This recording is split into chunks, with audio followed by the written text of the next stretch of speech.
Tasha Bennett sat frozen on her worn beige couch, the positive pregnancy test trembling in her hand as the television screen showed the man she loved standing beside another woman. The news anchor's voice cut through her shock like glass. Tech billionaire Julian Drake announced his engagement tonight to socialite Veronica Hart at an exclusive Manhattan fundraiser. The couple has been dating for 6 months, sources say, and the wedding is planned for next month. 6 months? That was a lie. 3 weeks ago, Julian had been in Tasha's small studio apartment, holding her close, whispering that she was everything he had ever wanted. 3 weeks ago, she had given him something she had saved for 24 years, something precious she thought would only belong to the man she would spend her life with. 3 weeks ago, he had looked into her eyes and said, "You are my dream come true." Now he stood on national television, his arm around a blonde woman in a white designer dress, smiling for cameras as if Tasha had never existed. The pregnancy test felt heavy in her palm. 2 pink lines. Clear as day. Undeniable. She had taken 3 tests that morning, each one showing the same result. Her period was 2 weeks late. Her breasts were tender. She felt nauseous every morning. Deep down, she had known before she even bought the test from the pharmacy on the corner. Tasha's hands shook as she reached for her phone. She had called Julian 17 times in the past 3 weeks. 17 calls that went straight to voicemail.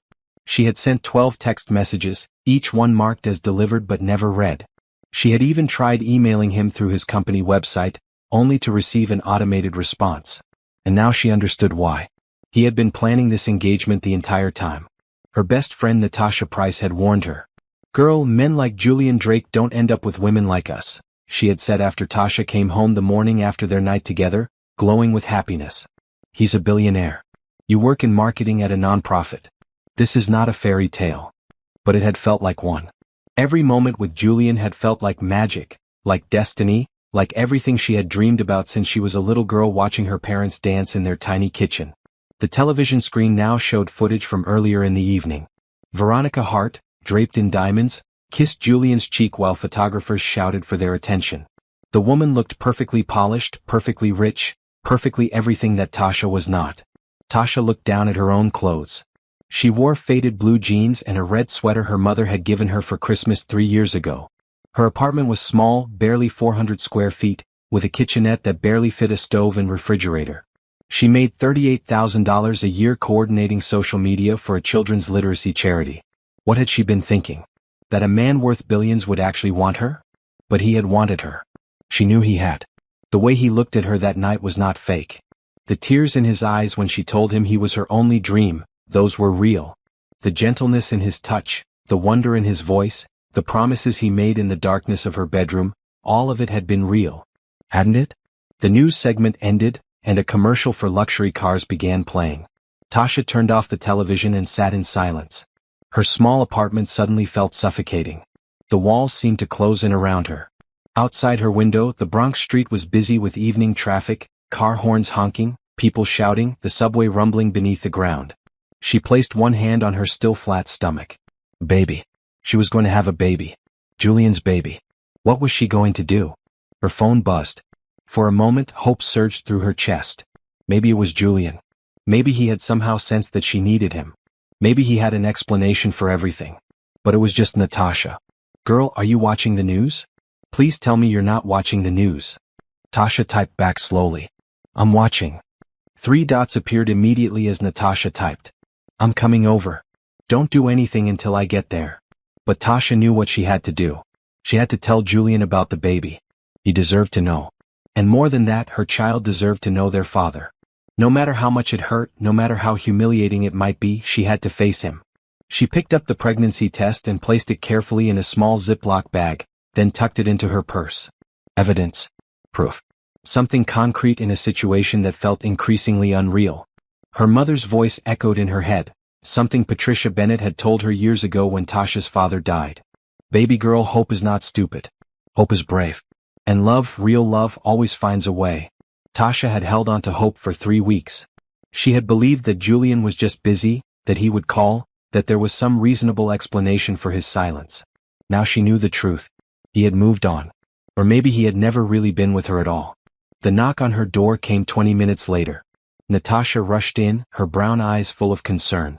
She wore a green jacket over her nurse's scrubs, having clearly come straight from her shift at the hospital. "Tell me everything," Natasha said, pulling Tasha into a tight hug. And Tasha did. She told her about the pregnancy test, about the news broadcast, about the 17 unanswered calls. She told her about the fear growing in her chest, about the uncertainty of her future, about the baby growing inside her.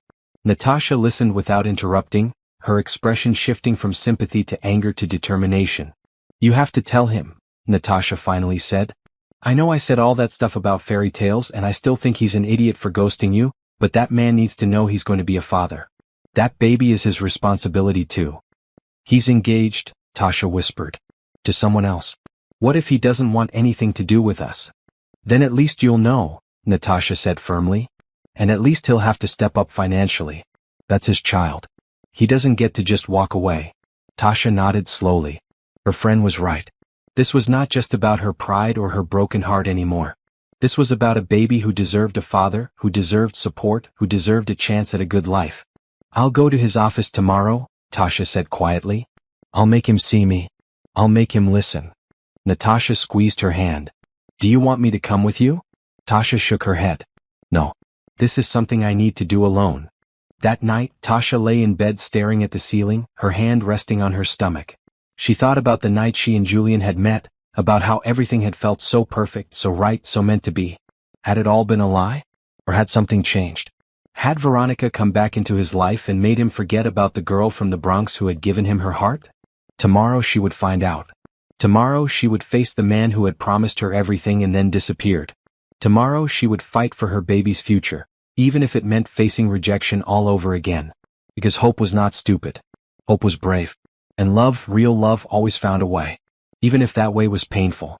Have you ever felt invisible to someone you loved? Have you ever wondered if you were just a moment they would forget? This story explores what happens when love faces its biggest test. If you want to see how Tasha's journey unfolds, subscribe to this channel and comment below with your thoughts. Would you have the courage to face Julian? What would you do in Tasha's situation? Let me know in the comments. 6 weeks earlier, Tasha had been standing in the corner of the grand ballroom at the Plaza Hotel, feeling completely out of place. She wore a borrowed maroon dress from Natasha's closet, simple but elegant, with her natural curls pulled back in a low bun. The charity gala was full of Manhattan's wealthiest, people who wore watches that cost more than Tasha's annual salary. She was only there because her boss at Bright Futures Literacy had insisted she attend. "We need someone to represent the organization," Mrs. Chen had said. "You're our social media coordinator. You should network." But Tasha did not know how to network with billionaires. She had grown up in a 2-bedroom apartment in the Bronx with her parents and 3 siblings. Her father had worked as a bus driver before he passed away from a heart attack when Tasha was 19. Her mother cleaned houses to make ends meet. Tasha had put herself through community college while working 2 jobs, then finally landed her position at the nonprofit 2 years ago. This world of champagne towers and designer gowns was not hers. "You look like you'd rather be anywhere else," a deep voice said beside her. Tasha turned and found herself looking up at one of the most handsome men she had ever seen. He was tall, with warm brown skin that suggested mixed heritage, dark eyes that seemed kind, and a smile that made her breath catch. He wore a perfectly tailored black tuxedo, but somehow he seemed more comfortable in it than anyone else in the room. "Is it that obvious?" Tasha asked, managing a small smile. "Only to someone else who feels the same way," he said, extending his hand. "I'm Julian. Julian Drake." Tasha froze. Julian Drake. The Julian Drake. The billionaire CEO whose company had revolutionized cloud computing. The man whose face was on the cover of Forbes magazine last month. The philanthropist who had donated millions to education initiatives. "I know who you are," she said softly, shaking his hand. His grip was warm and firm. "I'm Tasha. Tasha Bennett. I work for Bright Futures Literacy." "The children's literacy program," Julian said, his eyes lighting up. "I love what your organization does. Teaching kids to read, giving them access to books, that's real change. That's the kind of work that actually matters." Tasha felt her nervousness begin to fade. "You really mean that?" "I do," Julian said. "I grew up in a rough neighborhood in Detroit. My mother cleaned offices at night to support us. The only reason I made it out was because a teacher gave me books to read. Books opened up the whole world to me. Showed me that life could be bigger than what I saw around me."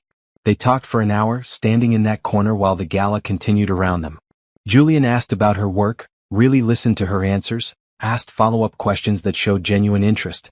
He told her about his company, about his mother who still lived in Detroit and refused to move even though he had bought her a beautiful house.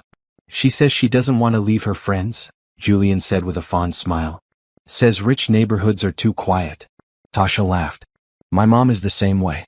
I offered to help her move to a better apartment, but she says she's lived in the Bronx for 30 years and she's not leaving now. To stubborn mothers, Julian said, raising his champagne glass. To stubborn mothers, Tasha echoed, clinking her water glass against his. When the charity auction began, Tasha watched in amazement as Julian bid $50,000 on a vacation package to Italy. But instead of keeping it for himself, he immediately turned to Tasha. Would Bright Futures be interested in this? He asked. You could auction it off for your own fundraiser. Keep all the proceeds. Tasha's eyes widened. Are you serious? Completely serious, Julian said. Consider it a donation. I'd rather see the money go to getting books into kids' hands than to some resort. She wanted to refuse, wanted to say it was too much, but the words stuck in her throat. $50,000 would fund their summer reading program for 3 years. It would mean reaching hundreds more children. How could she turn that down? Thank you, she said, her voice thick with emotion. You have no idea what this means. Thank you so much. It's my pleasure, Julian said softly. Really? As the evening continued, they gravitated back to each other. They talked about books they loved, about their families, about their dreams for the future. Julian told her about wanting to use his wealth to make real change in education. Tasha told him about her dream of one day running her own literacy program, maybe opening a community center where kids could come after school for tutoring and mentorship. You should do it, Julian said. I can tell you'd be amazing at it. Someday, Tasha said. When I've saved enough money. Money shouldn't be the thing that stops good people from doing good work, Julian said thoughtfully. That's one of the things I hate most about this world. All the wealth concentrated in the hands of people who just use it to make more wealth, while people like you have to struggle to make a real difference. When the gala ended around 11, Julian walked Tasha outside to where cars were lined up waiting for guests. A sleek silver car pulled up and a driver stepped out. Can I give you a ride home? Julian asked. It's late. Tasha hesitated for only a moment. Everything about the evening had felt safe, comfortable, right? That would be nice. Thank you. During the drive to the Bronx, they continued talking. Julian asked about her family, about her childhood, about her father who had passed away. She found herself telling him things she rarely shared, about how her father used to read to her every night, even after long shifts driving the bus. About how his death had devastated her family but also made her appreciate every day more. Julian listened with an intensity that made her feel truly seen. When she finished, he was quiet for a moment. He sounds like he was a great man, Julian said finally. The kind of father who leaves a legacy in how he loved his kids. He was, Tasha said softly. I try to make him proud every day. When the car pulled up to her building, Julian asked for her number. She gave it to him without hesitation, her heart racing with possibility. Can I take you to dinner? Julian asked. Tomorrow night? I'd like that, Tasha said, smiling. She got out of the car feeling like she was floating. As she walked up the 4 flights of stairs to her apartment, she kept replaying every moment of the evening in her mind. The way Julian looked at her. The way he listened. The way he seemed to genuinely care about her work, her dreams, her life. Natasha called 10 minutes after Tasha got home. Tell me everything, Natasha demanded. And don't leave anything out. Tasha told her about meeting Julian, about their conversation, about the donation, about the dinner date tomorrow. Tasha, Natasha said slowly, this man is a billionaire. Like with AB. Are you sure about this? I don't know what I'm sure about, Tasha admitted. But he was so kind, Natasha. So genuine. He didn't treat me like I was beneath him or like I didn't matter. He treated me like an equal. Just be careful, Natasha said. Rich men can afford to be charming. It doesn't always mean they're serious. But when Julian called the next morning to confirm their dinner plans, and when he sent flowers to her office with a note that said, looking forward to tonight, and when he picked her up in a regular car instead of a limousine because he said he wanted their evening to feel real and not like a show, Tasha began to believe that maybe, just maybe, this was real. Their dinner was at a small Italian restaurant in Greenwich Village. Nothing fancy, nothing over the top. Julian said he had been coming there since he first moved to New York 10 years ago, back when he was just starting his company and could barely afford their pasta dishes. They talked for 3 hours. About everything and nothing. About politics and music and movies and dreams. Julian told her about the struggles of building his company, about the investors who did not believe in him, about the nights he slept in his office because he could not afford both rent and office space. Money changes things, Julian said. But it doesn't change who you are inside. At least it shouldn't. I try to remember where I came from. I can tell, Tasha said. You're not like what I expected. What did you expect? Someone arrogant, Tasha admitted. Someone who thought they were better than everyone else because of their bank account. Julian laughed. I definitely know people like that. But that's not me. Money is just a tool. What matters is what you build with it, who you help with it, how you use it to make the world better. When he drove her home that night, he walked her to her building's entrance. They stood under the flickering streetlight, neither wanting the evening to end. I had an amazing time, Julian said. Can I see you again? I'd like that, Tasha said. He leaned in slowly, giving her time to pull away if she wanted to. But she didn't want to. Their first kiss was gentle, sweet, full of promise. Over the next 3 weeks they saw each other whenever they could. Julian's schedule was demanding, filled with meetings and business trips, but he made time for Tasha. They went to museums, walked through Central Park, got coffee at her favorite diner in the Bronx where her mother's friend worked. And slowly, carefully Tasha fell in love. She had never felt this way before. Had never connected with someone so deeply. Had never imagined that someone like Julian could see someone like her and choose her. But he did choose her. Every day he chose her. Or so she thought. The evening that changed everything started with rain. Tasha had just finished her shift at work when Julian called, his voice tired but warm. I know it's last minute, he said, but I just got back from San Francisco and I really want to see you. Can I come over? Of course, Tasha said, her heart already racing. I'll order pizza. But when Julian arrived at her apartment 40 minutes later, soaked from the rain, he did not want pizza. He wanted to talk. They sat on her small couch, their knees touching, and Julian told her about his week. About the investors pressuring him to take his company public. About the exhaustion of constant travel. About the loneliness of his life despite being surrounded by people all the time. I feel like I can breathe when I'm with you, Julian said softly. Like I can just be myself. Not Julian Drake the CEO. Just Julian. You can always be just Julian with me, Tasha said, taking his hand. They ordered Chinese food and watched a movie, but neither of them paid much attention to the screen. They talked instead about everything. About Julian's childhood in Detroit, about Tasha's father, about their fears and hopes and dreams. I want to make a real difference, Julian said at one point. Not just donate money. I want to change systems, change how things work, give opportunities to people who never had them. You are making a difference, Tasha assured him. Every donation, every scholarship, every program you fund. That matters. But it's not enough, Julian said. There's so much need. So many kids growing up like I did, like you did, who deserve better. Then we'll do more, Tasha said. Together.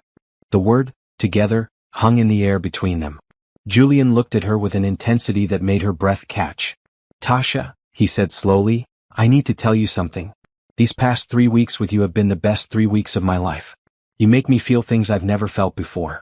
You make me want things I've never wanted before. Like what? She whispered.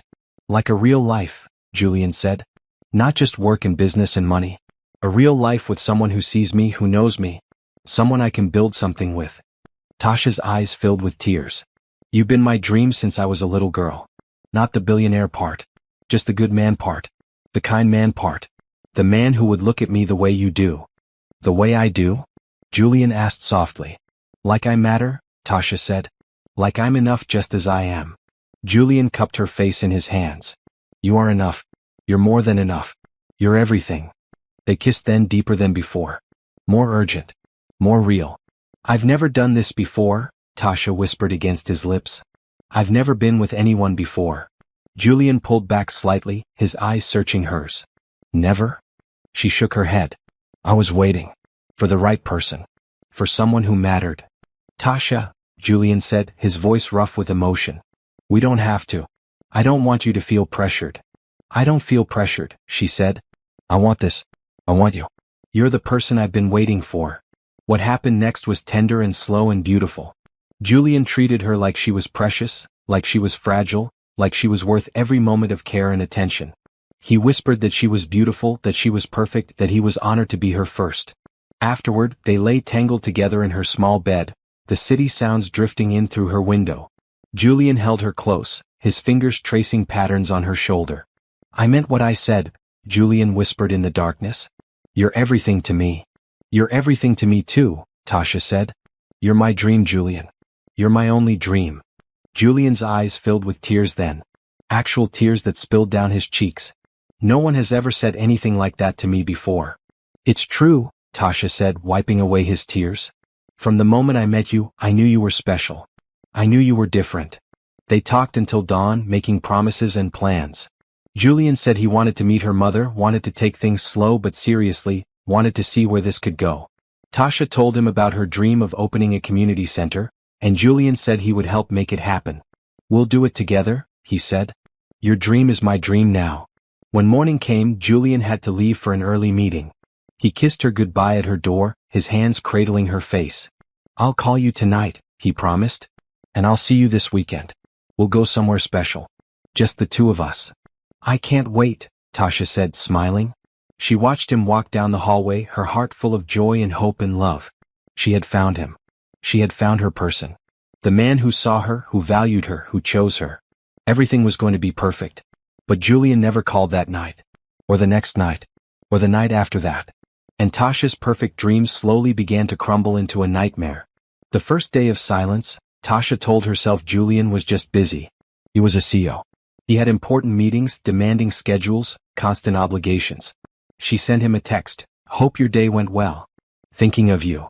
The message showed as delivered but not read. The second day she called. The phone rang twice and then went to voicemail. She left a message trying to keep her voice light and casual. "Hey, it's me. Just wanted to hear your voice. Call me when you can." He did not call back. The third day, panic started to set in. She texted again, "Julian, I'm getting worried. Is everything okay? Please let me know you're all right." Delivered.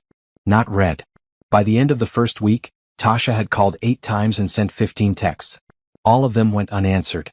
She tried to tell herself there was a reasonable explanation. Maybe he lost his phone. Maybe he was traveling somewhere with no service. Maybe there was a family emergency. But deep down she knew. He was avoiding her. Natasha came over that weekend and found Tasha crying on her couch. "He's ghosting me," Tasha said through her tears. "After everything we shared, after what we did, he's just gone." "I'm so sorry," Natasha said, pulling her into a hug. "Men are trash. Even billionaire men. Especially billionaire men." "But why?" Tasha asked. "Everything was so perfect. He said I was everything to him. He cried when I told him he was my dream. How do you fake that?" "I don't know, honey," Natasha said. "But you deserve better than someone who disappears on you." The second week, Tasha saw the first tabloid photo. Julian Drake at a charity benefit in Los Angeles, his arm around a stunning blonde woman in a white dress. The caption read, "Tech billionaire Julian Drake and girlfriend Veronica Hart make their first public appearance." Girlfriend. Not rumored girlfriend, or date. Girlfriend. Tasha stared at the photo on her phone, feeling sick. The woman was beautiful, polished, everything Tasha was not. She wore diamonds that probably cost more than Tasha would earn in her lifetime. She looked like she belonged in Julian's world. Maybe that was the truth. Maybe Tasha had been kidding herself all along. She tried calling Julian's office directly. A professional-sounding assistant answered. "I need to speak with Julian Drake," Tasha said, trying to keep her voice steady. "Mr. Drake is not available. Can I take a message?" "This is Tasha Bennett. He knows me. It's important." There was a pause. "I'm sorry, but Mr. Drake is not taking calls at this time.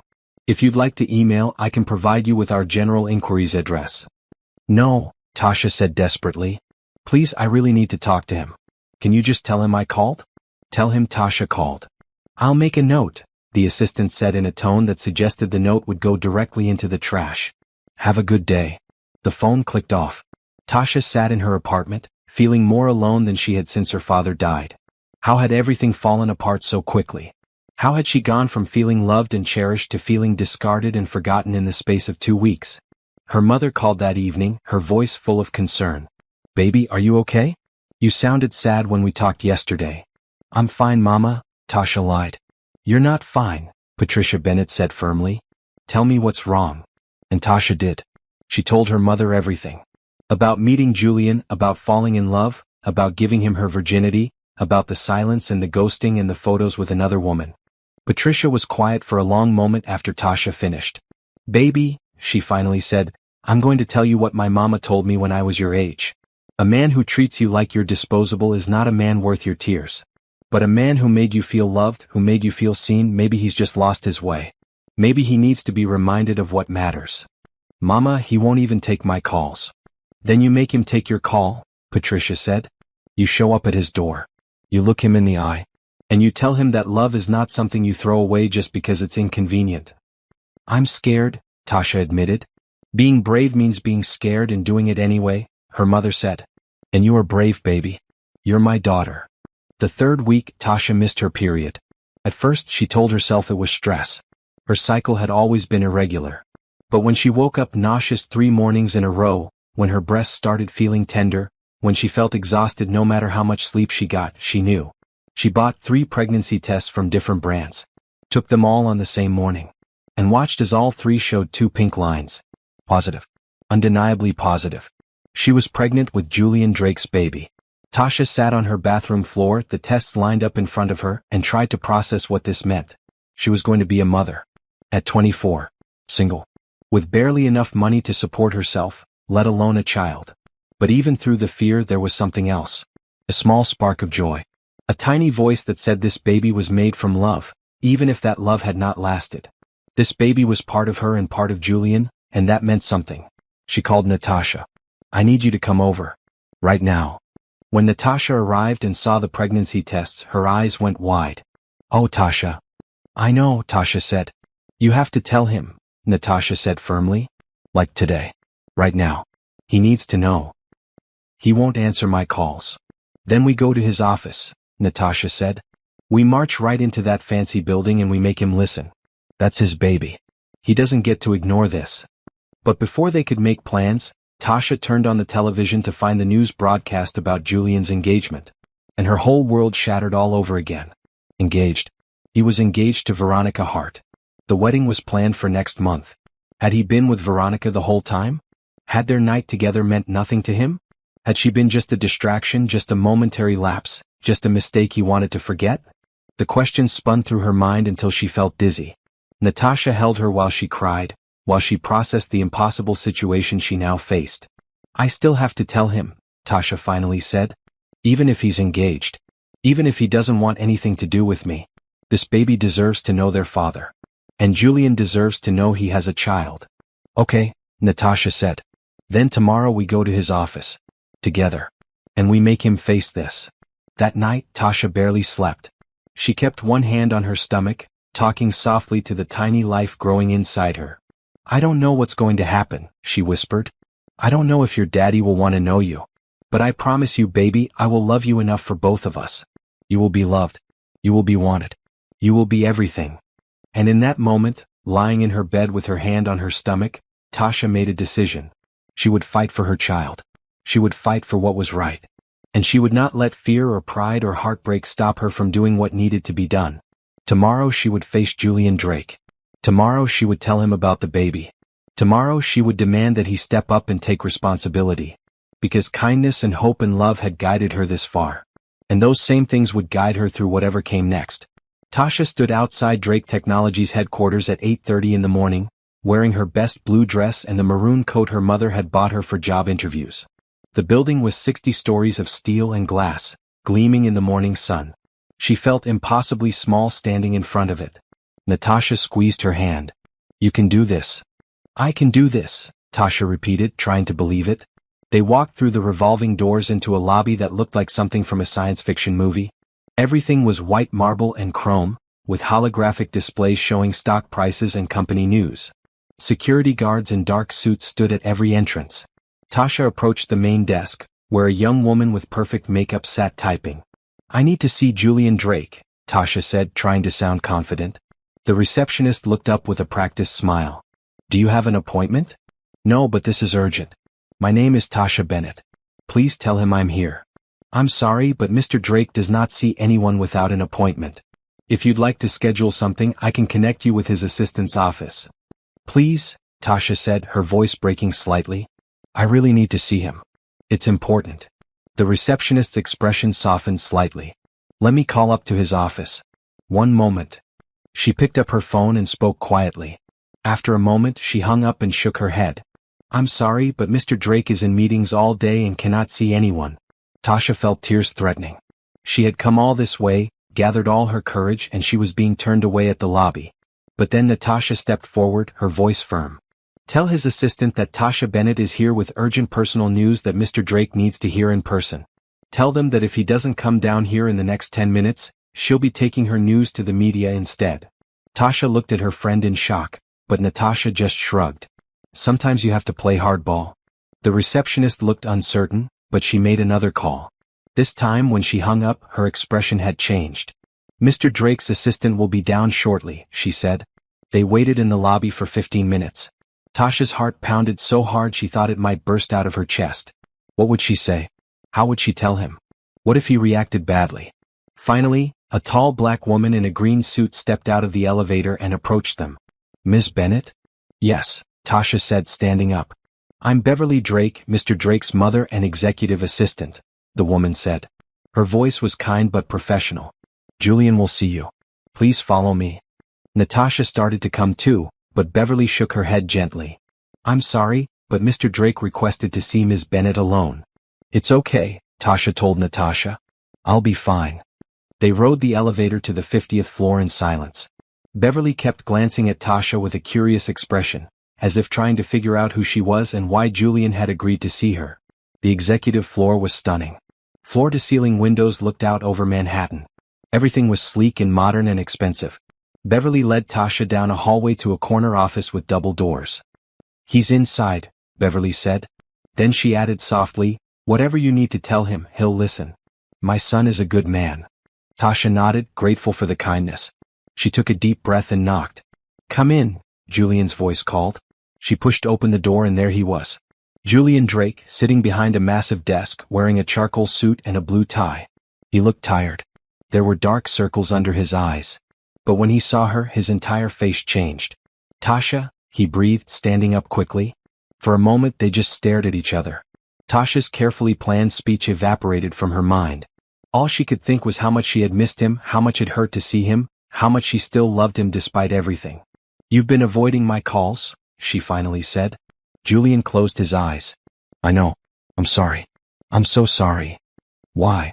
Tasha asked, her voice breaking. Why did you disappear? After everything we shared, after everything you said, why did you just vanish? It's complicated, Julian said, running his hand over his face. Then uncomplicated, Tasha said. I deserve an explanation, Julian. I gave you everything. I trusted you. And you threw me away like I meant nothing. You meant everything, Julian said desperately, walking around his desk toward her. You still mean everything. But things happened, things I couldn't control, and I thought I was doing the right thing by staying away. What things? Tasha demanded. What could possibly justify treating me like this? Julian looked like he wanted to reach for her but stopped himself. Veronica came back. She's my ex from years ago. She showed up with documents, with proof that her father's investment company had legal grounds to pull out of a major deal if I didn't give her another chance. It would have cost my company billions, would have destroyed thousands of jobs. She gave me an ultimatum. So you chose her, Tasha said flatly. You chose money over me. I chose to protect my employees, Julian said. I chose to save the company my team had worked so hard to build. But that doesn't mean I stopped caring about you. I think about you every day. I dream about you every night. Walking away from you was the hardest thing I've ever done. Then why did you do it? Tasha asked, tears streaming down her face. Why didn't you at least talk to me? Why didn't you give me a chance to understand? Because I knew if I heard your voice, if I saw your face, I wouldn't be able to walk away, Julian said. And at the time, I thought walking away was the only option. At the time? Tasha repeated. What about now? You're engaged, Julian. You're planning a wedding. I know, Julian said miserably. And I hate it. Every day I hate it. I don't love Veronica. I don't even like her. But I made a commitment to save my company, and now I'm trapped. Tasha took a shaky breath. This was it. This was the moment that would change everything. I'm pregnant, she said quietly. Julian froze. What? I'm pregnant, Tasha repeated, pulling the Ziploc bag with the pregnancy test from her purse. With your baby. That night we spent together, I got pregnant. I found out 3 weeks ago. Julian stared at the pregnancy test, his face going pale. Then red. Then pale again. He sat down heavily in his chair, his hands shaking. A baby, he whispered. We're having a baby. I'm having a baby, Tasha corrected. I'm not asking you for anything. I just thought you deserved to know. That's all. I'll raise this child on my own if I have to. No, Julian said firmly, looking up at her with fierce determination. No, you won't. That's my child. My responsibility. My family. You're engaged to someone else, Tasha pointed out. Then I'll break the engagement, Julian said, standing up again. I'll find another way to deal with Veronica and her father. I'll figure it out.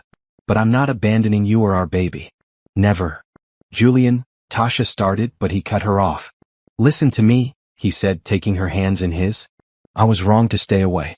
I was wrong to think I could just move on and forget about you. You're the woman I love. You're the mother of my child. And I will do whatever it takes to make this right. Whatever you need, whatever support you want, I'm here. I'm not going anywhere. Before Tasha could respond, the office door burst open. Veronica Hart stood in the doorway, her face twisted with rage. She wore a white designer dress and diamond jewelry, and she looked at Tasha like she was dirt on her shoe. What is this? Veronica demanded. Who is she? This is Tasha, Julian said calmly, positioning himself slightly between them. And she's someone very important to me. Veronica's eyes narrowed. Is this your little charity case? The girl from the literacy program you were slumming with a few weeks ago? Don't talk about her like that, Julian said, his voice hard. You need to leave, Veronica. I'm not going anywhere, Veronica snapped. She looked at Tasha with contempt. Did you come here thinking you could steal him away? Did you really think a billionaire would end up with someone like you? I'm pregnant, Tasha said, lifting her chin. With Julian's baby. So yes, I think he and I have a connection that you'll never have with him. Veronica's mouth fell open. For a moment she was speechless. Then her expression turned vicious. You're lying, she hissed. This is some kind of trap, some scheme to extort money. She's not lying, Julian said. And even if you can't believe it, I do. That's my child, and I'm going to support Tasha in any way she needs. If you break our engagement, my father will destroy your company, Veronica threatened. Let him try, Julian said. I'm done playing games. I'm done letting you and your father manipulate me. This meeting is over. Get out of my office. Veronica looked between them, her face red with anger. You'll regret this, she said. Both of you. She stormed out, slamming the door behind her. The office fell silent. Julian turned back to Tasha, his expression full of emotion. I mean what I said, he told her. Whatever you need. A better apartment, medical care, money for baby supplies, anything. I'm here. And I want to be part of this baby's life. If you'll let me. Tasha looked into his eyes and saw the truth there. He meant it. He was offering her help, offering her support, offering her a chance to raise this child with a father who would be present. Her mother's words echoed in her mind. A man who made you feel loved, maybe he's just lost his way. Maybe he needs to be reminded of what matters. Okay, Tasha said softly. Okay. We can figure this out. Together. Julian pulled her into his arms, holding her close. Thank you, he whispered. Thank you for giving me another chance. Thank you for being brave enough to come here. Thank you for everything. And for the first time in 3 weeks, Tasha felt a tiny spark of hope. The news broke less than 24 hours later. Someone had leaked the story to the tabloids, and by Wednesday morning, Tasha's face was on the cover of every gossip magazine in New York. Bronx girl claims billionaire's baby while he's engaged to socialite. Julian Drake's secret love child scandal. Tech CEO caught in love triangle. Tasha's phone would not stop ringing. Reporters called her work number. They showed up at her apartment building. They found her mother's address. Camera crews waited outside Bright Futures Literacy, hoping to catch her arriving or leaving. She called in sick to work, unable to face the chaos. Mrs. Chin was understanding but concerned. Take all the time you need, she said. And Tasha, for what it's worth, I hope things work out for you. Natasha came over every day bringing food and support and fierce protection. These vultures need to leave you alone, she said, closing the curtains against the photographers outside. Julian called every few hours, checking on her, asking what she needed. He sent a lawyer to her apartment to discuss options.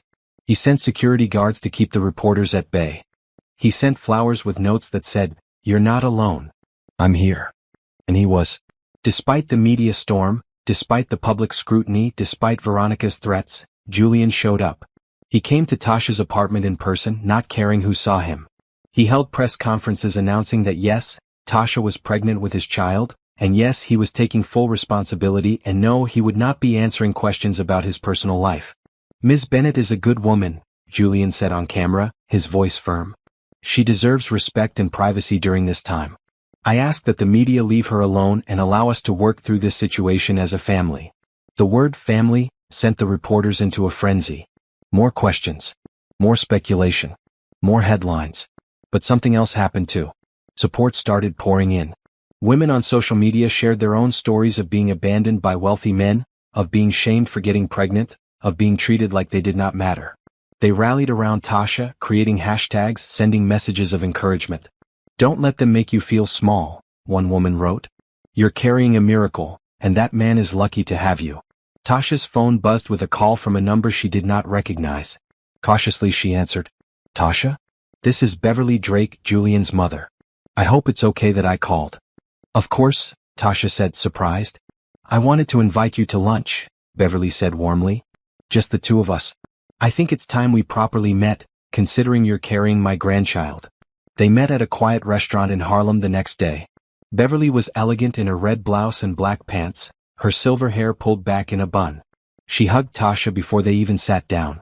My son has told me so much about you, Beverly said as they settled into their booth. He says you're the kindest, smartest, most genuine woman he's ever met. Tasha felt tears prick her eyes. He said that. He did, Beverly confirmed. And I can see why. You came to his office, pregnant and heartbroken, and you told him the truth even though it was terrifying. That takes real courage. They talked for 2 hours. Beverly told stories about Julian as a boy, about how hard he had worked to get where he was, about how proud she was of the man he had become. She asked Tasha about her family, her job, her dreams. I want you to know something, Beverly said as lunch ended. Julian made a mistake getting involved with Veronica. That woman and her father are manipulative and cruel. But my son has a good heart. He's trying to do right by you and that baby. Please give him a chance to prove himself. I am, Tasha said. I'm trying. Beverly took her hand. And I'm going to support you both. Whatever you need, you tell me. A grandmother looks out for her grandchildren and their mothers. That evening, Julian came to Tasha's apartment with boxes of food from her favorite restaurant. They sat on her couch and ate together, the television off, just talking quietly. My lawyer thinks we can find a way out of the situation with Veronica's father, Julian said. It might take some time, but there are options. What about the engagement? Tasha asked. I broke it off, Julian said simply. This morning. Publicly. I held a press conference and announced that I made a mistake, that I was engaged for the wrong reasons, and that I'm committed to being a father to my child with you. Tasha stared at him. You did what? I broke the engagement, Julian repeated. Veronica was furious. Her father threatened legal action. But I don't care anymore. I care about you. I care about our baby. I care about doing what's right. What about your company?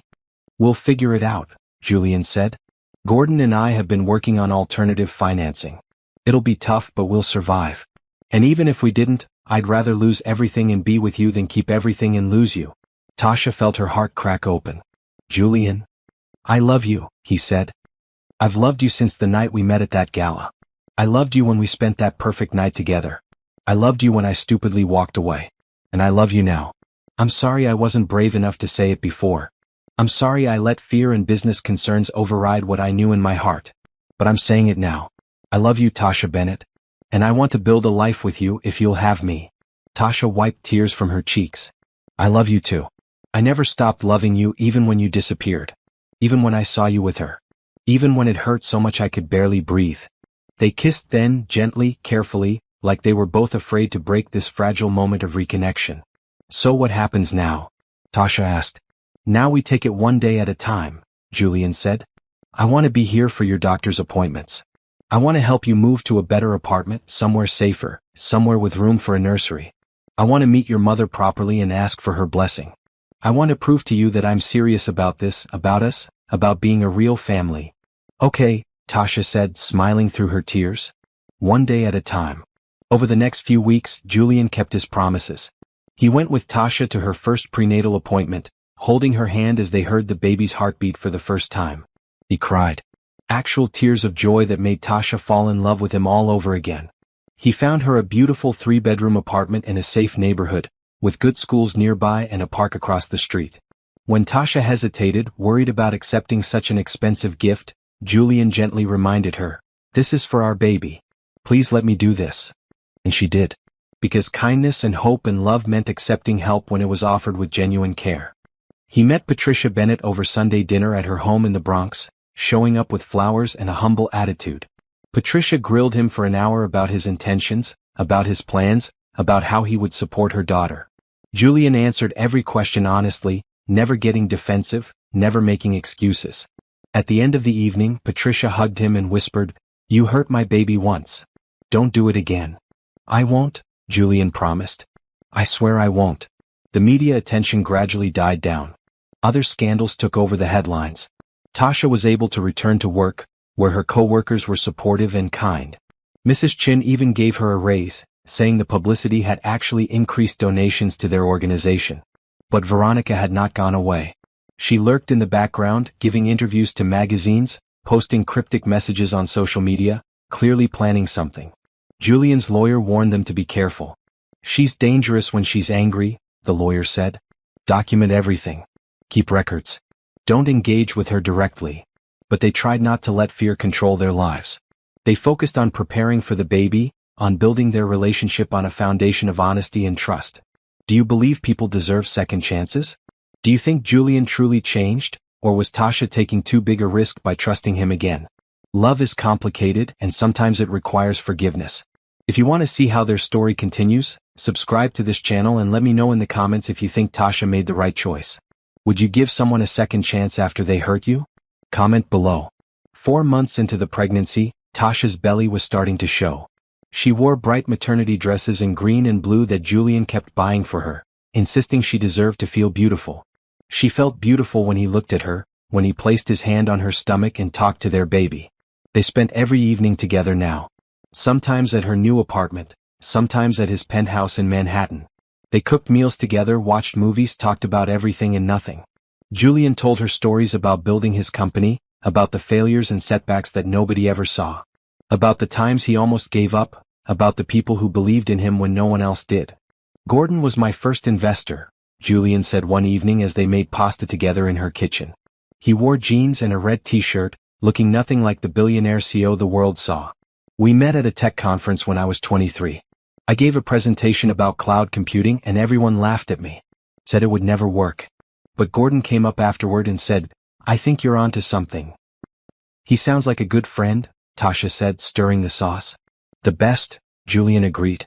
"He stuck with me through everything. When investors pulled out, when the tech bubble burst, when it looked like we'd lose everything. He never wavered." Tasha told Julian about her childhood, about growing up with 3 siblings in a small apartment, about how her father would do magic tricks for them when money was tight and there was nothing to do. About how her mother held the family together after he died, working 2 jobs while still making time for homework help and school events. "She sounds amazing," Julian said. "She is," Tasha said. "She taught me that love means showing up. Not just saying pretty words but actually being there when things are hard." Julian took her hand. "I'm here. And I'm not leaving." They went to childbirth classes together, sitting in a circle with other expectant couples. Julian was the only one who took notes. The only one who asked detailed questions about contractions and breathing techniques. The other fathers teased him gently, but he did not care. "I want to be prepared," he said. "I want to be a good father." "You will be," Tasha assured him. They toured hospitals, choosing the one where Tasha would give birth. They interviewed pediatricians. They spent hours in baby stores, Julian insisting on buying every safety device, every piece of recommended equipment, every book about child development. "You're going overboard," Tasha laughed as he loaded their cart with yet another monitor. "I'm being thorough," Julian corrected with a grin. Beverly Drake came over often, bringing home-cooked meals and advice and stories about raising Julian. She and Patricia became friends, bonding over their protective instincts for their children. "These two," Beverly said one Sunday afternoon as they all had dinner together, "they're going to be okay. I can feel it." "They better be," Patricia said, but her eyes were warm. Gordon came to dinner too sometimes, always bringing wine for the adults and sparkling juice for Tasha. He was funny and kind, telling embarrassing stories about Julian's early days in business. He once pitched to investors while wearing mismatched socks, Gordon said, laughing. And when they pointed it out, he said, "If you're focused on my socks instead of my ideas, you're not the right investors for me." They funded him anyway. Julian and Tasha decorated the nursery together. Julian wanted to hire professional designers, but Tasha insisted they do it themselves. They painted the walls a soft yellow, not wanting to know the baby's gender yet. They built the crib together, Julian reading instructions while Tasha handed him tools. "I could have hired people for this," he said, struggling with a particularly difficult bolt. "But then we wouldn't have the memory of doing it together," Tasha pointed out. "This way, every time we put our baby in this crib, we'll remember building it. We'll remember this time." Julian stopped working and looked at her with such love it took her breath away. "How did I get so lucky to find you?" "I ask myself the same thing," Tasha said softly. They talked about the future. About what kind of parents they wanted to be. About values they wanted to teach their child. About balancing work and family. "I'm scaling back at the company," Julian told her one evening. "Promoting more people to leadership positions. Delegating more. I don't want to be an absent father. I don't want to miss bedtimes and first words in soccer games." "Are you sure?"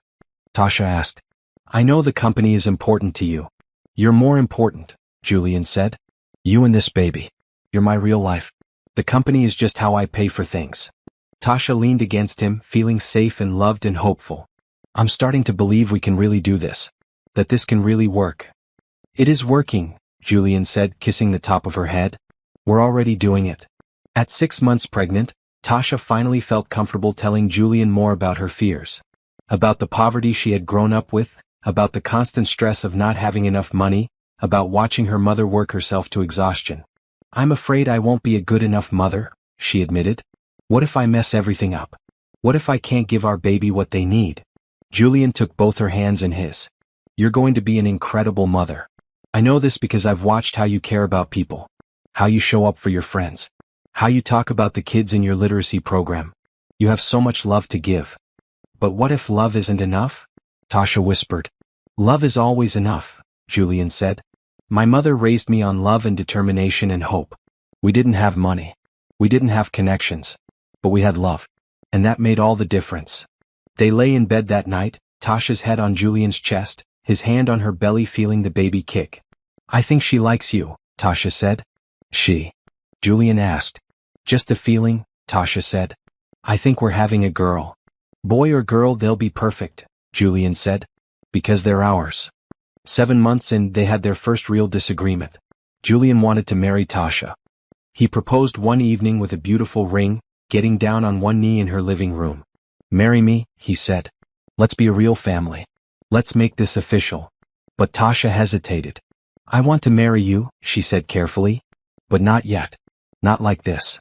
"Like what?" Julian asked, confused. "Like we're only doing it because of the baby," Tasha explained. "I want us to get married because we can't imagine life without each other. Not because it's the responsible thing to do.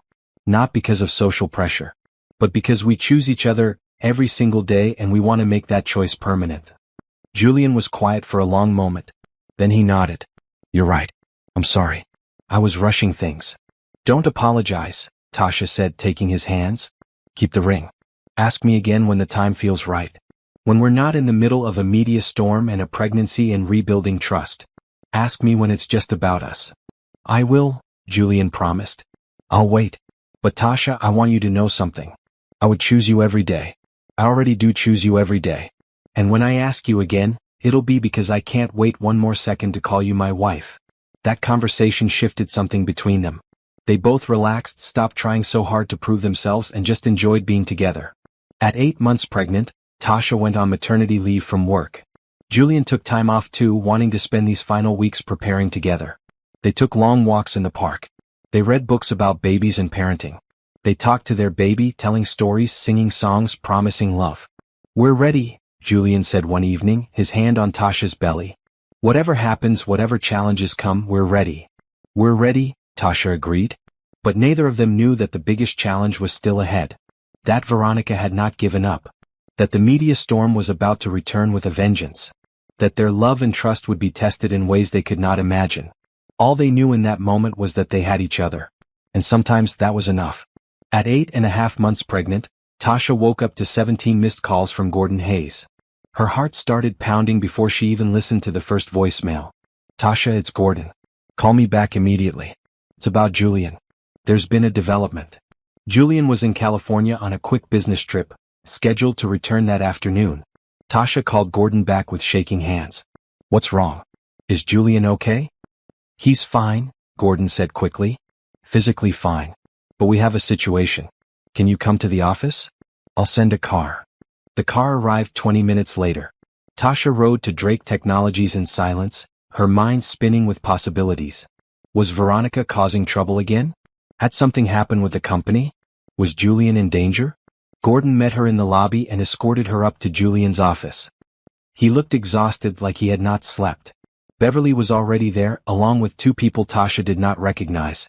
These are investigators I hired, Gordon explained. Sit down. You need to hear this. What they told her was shocking. Gordon had suspected for months that something was wrong with the deal that had forced Julian into his engagement with Veronica. The timeline had not made sense. The legal documents had seemed rushed. So Gordon had hired private investigators to look into Veronica and her father's business dealings. What they found was fraud. Extensive, complicated fraud. Veronica and her father fabricated the entire crisis, one investigator explained. There was no legal ground for them to pull their investment. They created fake documents, forged signatures, and used shell companies to make it look legitimate. Why? Tasha asked, trying to process this information. Veronica wanted Julian back, the investigator said. She's been obsessed with him since they broke up 3 years ago. When she found out he was seeing someone new, she and her father created this scheme to force him into an engagement. So Julian was manipulated, Beverly said, her voice tight with anger. They blackmailed him. Essentially, yes, Gordon confirmed.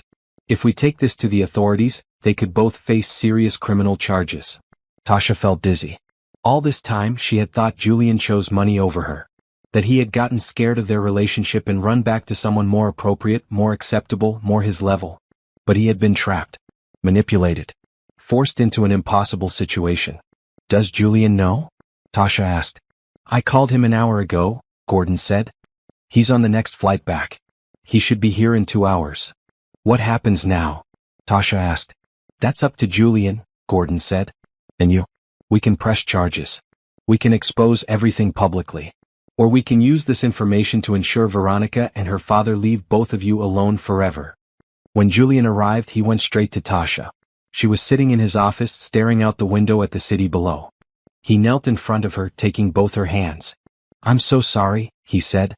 I should have fought harder. I should have questioned everything. I should have trusted my instincts that something was wrong. You were trying to protect your employees, Tasha said. You were trying to do the right thing. But I hurt you in the process, Julian said. I made you think you weren't important enough, weren't worth enough. And that's unforgivable. You're forgiven anyway, Tasha said softly. Because I understand now. You were trapped. We were both victims of people who cared more about control than about love. They sat together while Gordon and Beverly laid out their options. They could prosecute Veronica and her father, but that would mean months or years of legal battles, media attention, and stress right when their baby was about to be born. Or they could use the evidence to force a settlement, make Veronica and her father sign legal documents promising to stay away and never speak publicly about Julian or Tasha again. I just want them gone, Julian said. I want them out of our lives. I want to focus on Tasha and our baby, not on revenge. What about justice? Gordon asked. Sometimes the best justice is living well, Patricia Bennett said from the doorway. She had arrived while they were talking, Beverly having called her. Sometimes the best response to people who try to hurt you is to build something beautiful they can never touch. They decided on the settlement. Julian's lawyers contacted Veronica's lawyers that same day. The negotiations were intense but brief.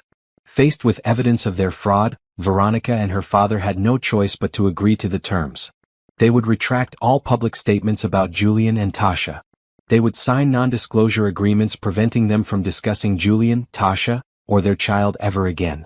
They would formally apologize in writing. And they would stay away permanently. In exchange, Julian would not press criminal charges.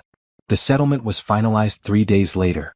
Veronica's father released a statement saying there had been misunderstandings about their business relationship with Drake Technologies. and they wished Julian well in all his future endeavors. Veronica posted a final message on social media saying she was moving to Paris to focus on her art collection and would no longer be giving interviews. And then, finally, they were gone. "It's really over," Tasha said that evening as she and Julian sat in her apartment. "They're really gone." "It's really over," Julian confirmed. "Now we can focus on what matters. On us. On our baby. On building the life we've always wanted." Natasha came over for dinner that night along with Gordon, Beverly, and Patricia. They celebrated with pizza and root beer, laughing and telling stories. "I never trusted that woman," Natasha said. "From the first time I saw her picture, I knew she was trouble." "We should have hired you as an investigator," Gordon joked. As the evening wound down and their friends left, Julian and Tasha stood together on her small balcony, looking out over the neighborhood. It was a clear night, stars visible despite the city lights. "I was thinking," Julian said, "about what you said before. About marriage. About wanting to choose each other not because we have to but because we want to." "I remember," Tasha said. "I want to choose you," Julian said. "Every day. Forever. Not because of the baby. Not because of what we've been through. But because you're the person who makes my life make sense. You're my best friend. My partner. The woman I want beside me through everything." "I want to choose you too," Tasha said, tears in her eyes. "I already do choose you." "Then when our baby is born," Julian said, "when we've had time to adjust and settle into being parents, when the moment feels right and perfect and just about us, I'm going to ask you again. And I'm going to keep asking until you say yes." "I'll say yes," Tasha promised. "I already know I'll say yes." They kissed under the stars, holding each other close, feeling their baby move between them. The past was finally behind them. The manipulation, the pain, the separation, all of it was over. Now they could move forward into the future they had always deserved. A future built on truth and trust and love. Tasha went into labor 2 weeks later, at 3 in the morning on a Tuesday. She woke to wetness and cramping and immediately shook Julian awake. "It's time," she said, her voice shaking with excitement and fear. Julian jumped up instantly, alert despite the early hour. Okay. We practiced this. Bags are packed. Hospital knows we're coming. We're ready." But his hands were shaking as he helped her get dressed. They were both terrified and thrilled and overwhelmed. The drive to the hospital felt endless. Julian held Tasha's hand the whole way, timing her contractions on his phone, whispering encouragement. "You're doing amazing. You're so strong. I'm here. I'm not going anywhere." At the hospital, they were taken to a birthing room. Beverly and Patricia arrived within the hour, having received Julian's call. They stayed in the waiting room, giving the couple privacy but close enough to provide support. Labor was long. 12 hours of contractions, breathing exercises, walking the halls, and Julian never leaving Tasha's side. He wiped her forehead with cool cloths. He let her squeeze his hand until his fingers went numb. He reminded her to breathe, counted through contractions, told her how brave she was. "I can't do this," Tasha cried at hour 10. "It's too much. It hurts too much." "You can," Julian said firmly. "You're the strongest person I know.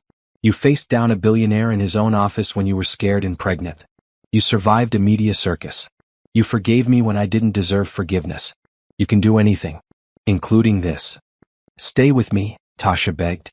"Always," Julian promised. "Always and forever." At hour 12, the doctor said it was time to push. Julian stood beside Tasha, holding her hand, watching in awe as she fought to bring their baby into the world. She was magnificent.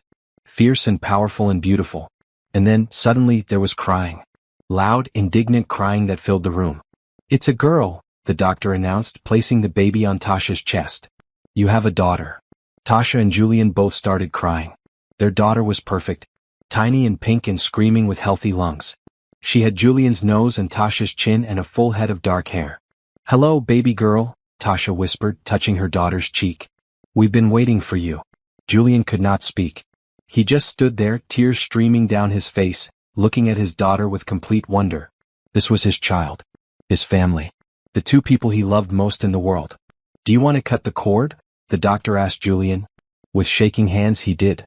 And then the nurses took the baby briefly to clean her and check her, before bringing her back wrapped in a soft blanket. Julian held his daughter for the first time, his large hands cradling her tiny body with infinite care. He looked down at her and more tears fell. "You're my only dream," he whispered. Then he looked at Tasha. "You both are. You're everything I've ever wanted, everything I never knew I needed. Thank you. Thank you for this gift. Thank you for choosing me. Thank you for loving me. Tasha watched through tears as Julian talked to their daughter, making promises about the life they would give her, the love they would show her, the world they would teach her to navigate. Beverly and Patricia came in to meet their granddaughter. They both cried too, taking turns holding the baby and marveling at her tiny fingers and toes. What's her name? Beverly asked. Julian and Tasha had discussed this for weeks, going through baby name books, making lists, debating options. But in the end, they had agreed on one name that felt right. Hope, Tasha said softly. Her name is Hope Patricia Beverly Bennett Drake. Hope, Julian repeated, touching his daughter's hand. Because she represents everything good that came from something that almost went so wrong. Because she's proof that love wins. That kindness and faith and perseverance can overcome anything. Little Hope Bennett Drake slept peacefully, unaware that she was the most loved baby in New York City. Unaware that her parents had fought through manipulation, betrayal, public scrutiny, and heartbreak to create a family. Unaware that she was the miracle that had brought them back together.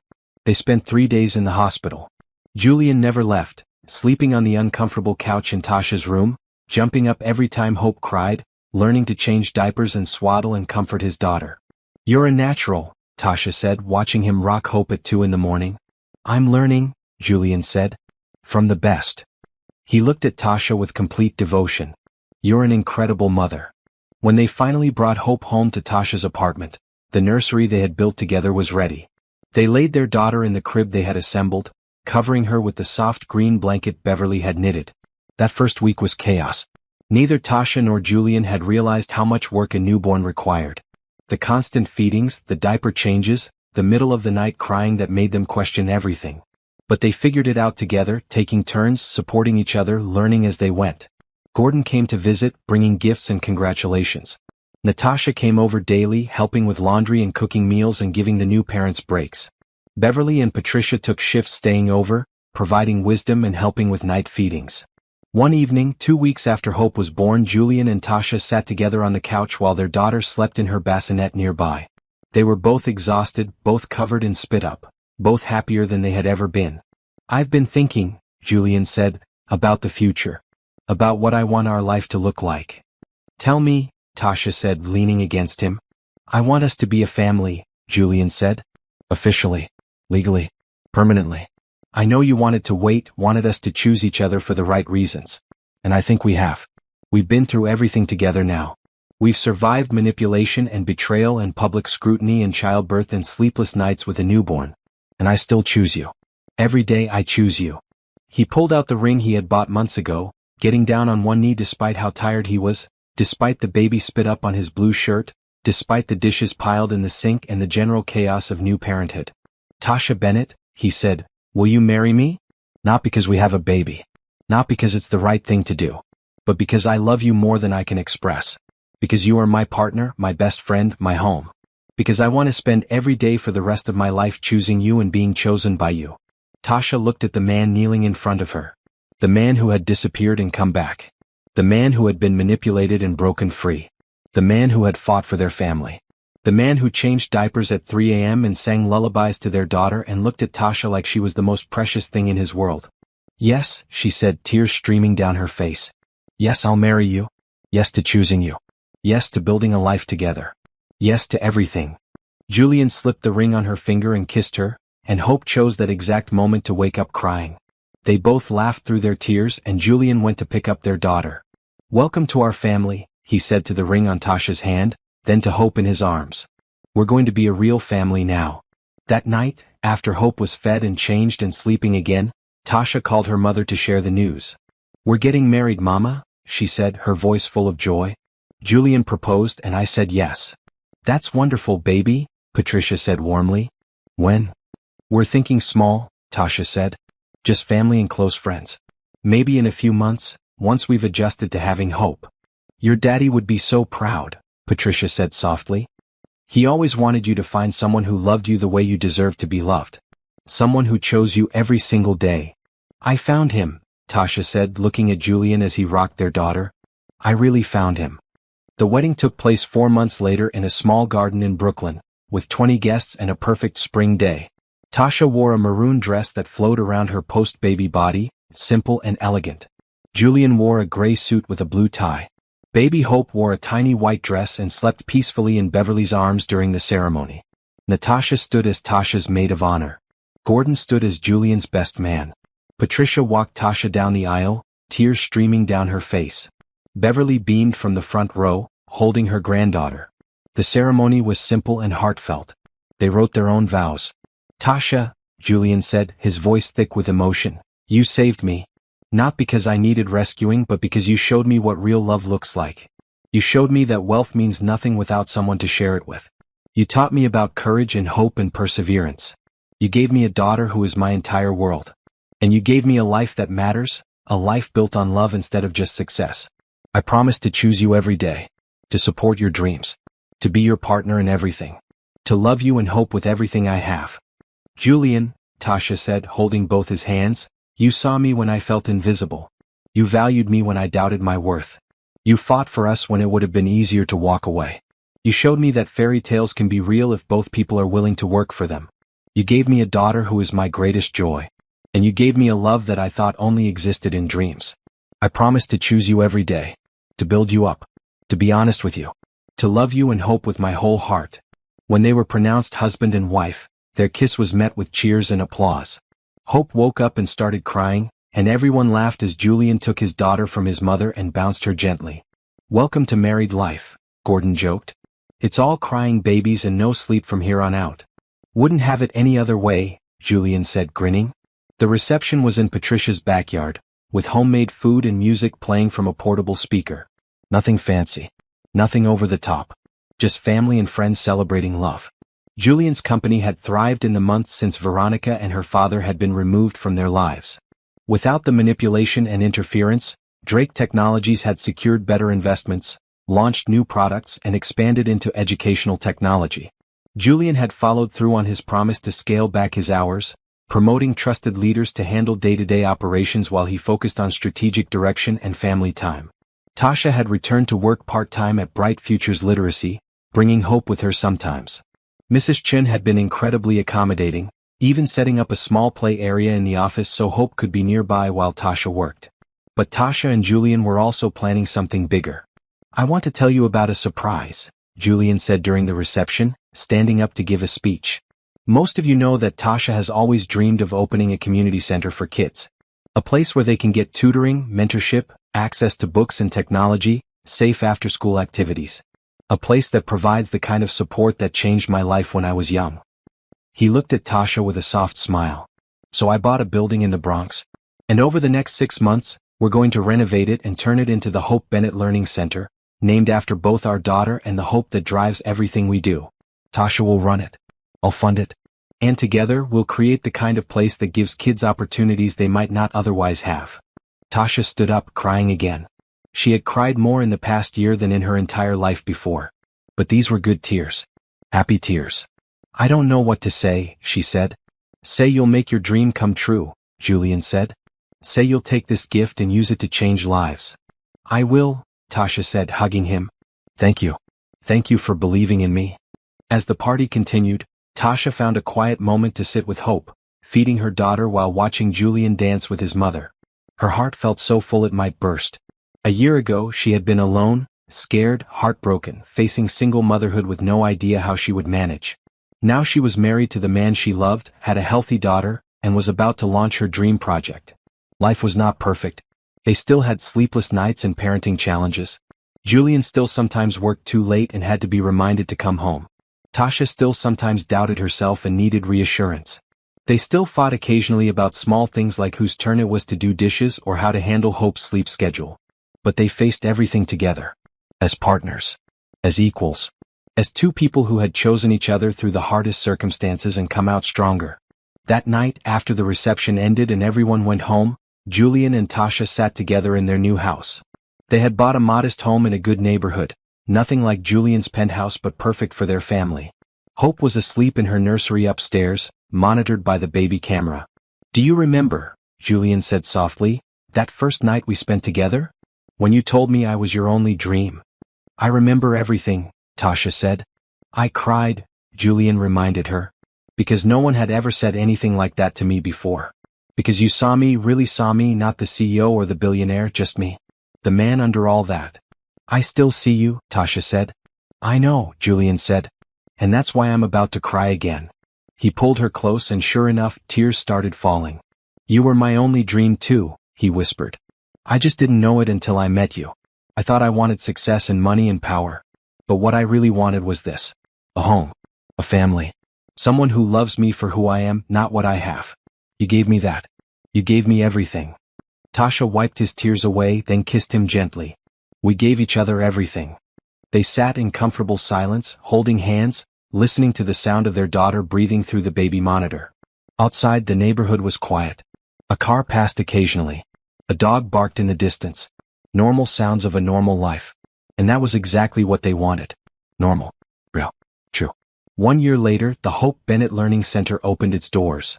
The building was bright and welcoming, painted in yellows and blues, filled with books and computers and art supplies. Over 100 kids signed up in the first month. Volunteers came from all over the city to help with tutoring and mentorship. Julian cut the ribbon at the opening ceremony, with Tasha beside him holding Hope, who was now walking and talking and into absolutely everything. This center represents possibility, Julian said to the crowd. It represents the belief that every child deserves a chance, regardless of where they come from or how much money their parents have.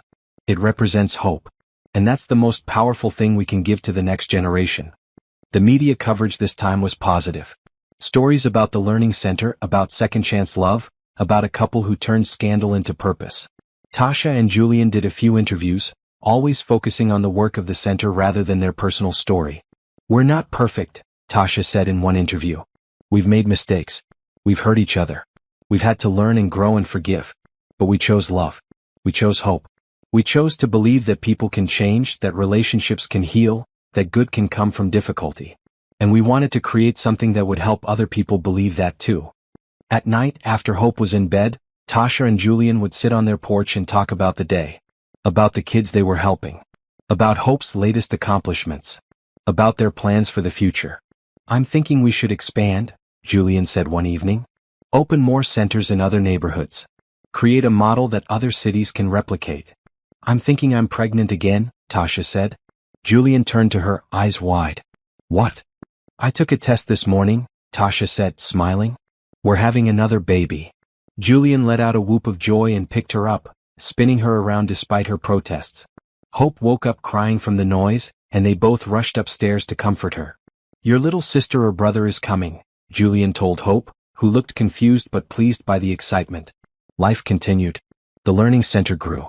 Hope became a big sister to a baby boy they named Joshua. Julian's company continued to thrive. Tasha's work touched hundreds of lives. They had hard days and easy days and everything in between. But through it all they chose each other. Every single day they chose love. 10 years after that night in Tasha's small apartment, they sat together at Hope's 10th birthday party. Their daughter was smart and kind and curious, reading at a high school level and already talking about becoming a teacher. Joshua was 8, obsessed with robots and coding, already showing Julian's business mind. And their youngest, Angela, was 5, full of energy and laughter and mischief. Can you believe it's been 10 years? Tasha asked Julian as they watched their children play. Best 10 years of my life, Julian said. And I'm grateful for every moment. The good ones and the hard ones. All of it brought us here. To our noisy, chaotic, beautiful life, Tasha said, raising her water bottle in a toast. To our noisy, chaotic, beautiful life, Julian echoed. That night, after the party ended and the kids were finally asleep, Julian pulled Tasha onto their porch swing. The same porch where they had sat when Tasha told him about her second pregnancy. The same porch where they had made countless plans and shared countless dreams. Do you remember, Julian said, when you told me I was your only dream? I'll never forget, Tasha said. You still are, Julian said, tears in his eyes again. After all these years, he still cried when he thought about how close he came to losing her. You and our kids. This life we built. You're everything I ever dreamed of and so much more. You're my dream too, Tasha said softly. You always will be. They kissed under the stars, the same stars that had witnessed their first kiss, their first fight, their reconciliation, their wedding, and every important moment in between. And in that moment, they knew with absolute certainty that they had made the right choice. That love was always worth fighting for. That hope could overcome anything. That kindness and perseverance and faith could build something beautiful from something broken. Their fairy tale had not been perfect, but it had been real. And that made it better than any fantasy could ever be.